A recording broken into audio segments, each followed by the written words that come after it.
തിരഞ്ഞെടുപ്പ് പ്രചാരണത്തിനിടെ സ്ഥാനാർത്ഥിയുടെ ജന്മദിനം ആഘോഷിച്ച് പ്രവർത്തകർ. പാലക്കാട് NDA സ്ഥാനാർത്ഥി ശോഭാ സുരേന്ദ്രന്റെ ജന്മദിനമായിരുന്നു ഇന്ന്.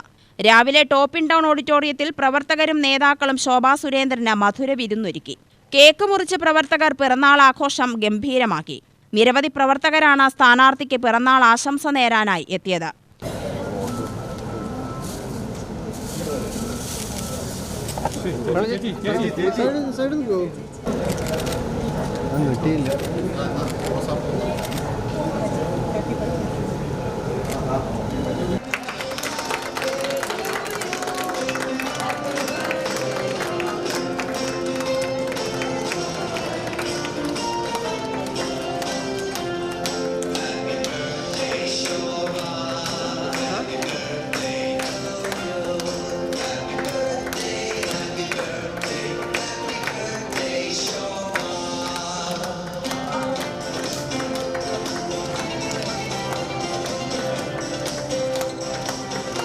ഫലം വരുമ്പോൾ വിജയാഘോഷവും നടത്തുമെന്ന് ശോഭ പറഞ്ഞു.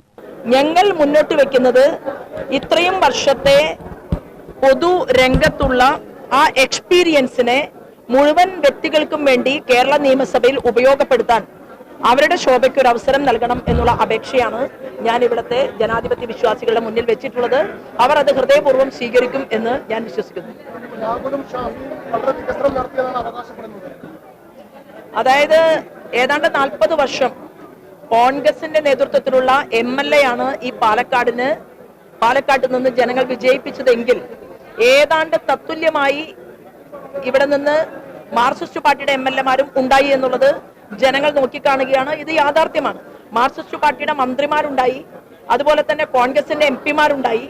70 വർഷം ഒരു മനുഷ്യായുസ് പോലെ 70 വർഷം കഴിഞ്ഞ പാലക്കാട് ഇന്ന് കുടിവെള്ളമില്ലാതെ, റോഡുകളുടെ വികസനമില്ലാതെ, കുട്ടികൾക്ക് പഠിക്കാൻ നല്ല ഒന്നാം തരം സർക്കാർ സ്കൂളുകളില്ലാതെ, കോളേജുകളില്ലാതെ അവർ ഇതിനെല്ലാം വേണ്ടി അയൽ സംസ്ഥാനത്തെ ആശ്രയിക്കുന്ന വളരെ ദുഃഖകരമായ പരിതാപകരമായിട്ടുള്ള അവസ്ഥയുള്ള ഈ പാലക്കാടിൽ സാർവത്രികമായ മേഖലയിലേക്ക് വികസനം കൊണ്ടുവരാനും ഒരു സുവർണ കോറിഡോറിന്റെ ഭാഗമായി പാലക്കാടിനെ മാറ്റാനും ഞങ്ങൾ കഴിഞ്ഞ മുനിസിപ്പാലിറ്റിയിൽ അവതരിപ്പിക്കപ്പെട്ടിട്ടുള്ള പ്രഖ്യാപനത്തെ സാർത്ഥകമാക്കാൻ വേണ്ടി കൂടി ഇവിടെ നിന്ന് ഒരു MLA ഉണ്ടാകണം എന്നുള്ളത് ജനങ്ങൾ ആഗ്രഹിക്കുകയാണ്.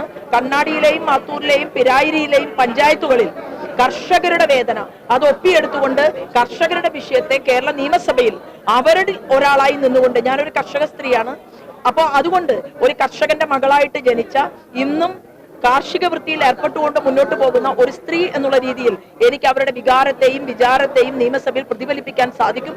ഇത് ഞാൻ ഇവിടുത്തെ ജനങ്ങളുമായിട്ട് സംസാരിക്കുന്നുണ്ട്, അവർ സ്വീകരിക്കും എന്ന് തന്നെയാണ് ഞാൻ കരുതുന്നത്. UTV news, Palakkad.